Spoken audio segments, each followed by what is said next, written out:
What if you could stop global food shortages with this? Use of the cell phones so we can double the productivity throughout Africa is absolutely critical.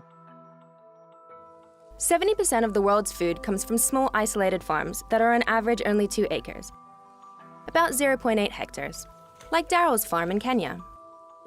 If farmers like Daryl didn't produce food, the world wouldn't eat. So what happens when Daryl, who's only been farming for a few years, finds out his crop is mysteriously dying? There came a disease. It came from nowhere, and nobody knew about it. That's where an emerging social network that connects rural farmers with no internet access comes in.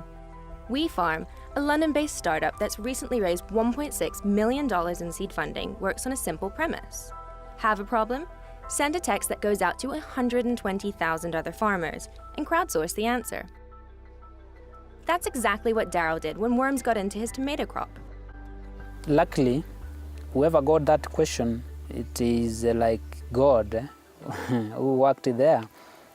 He gave an answer as if he was in my mind. The solution? A pesticide that killed the worms and saved his tomatoes. At its roots, farming is about generational knowledge. Your mom was a farmer and her dad was a farmer and so on. But in millions of small isolated farms, that knowledge only goes as far as you can walk. Now, these farmers have a global community to lean on. Our first function is to connect all the farmers and ensure that they're able to tap into this generational knowledge. The network has already answered over 280,000 questions and shared 18 million pieces of information. So it's not just about sharing the challenges that they're having, they're also sharing the wins that they get on a day-to-day basis.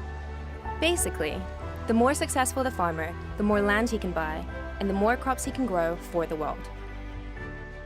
The farming, it's in my blood. Hopefully, I think it's gonna take me somewhere.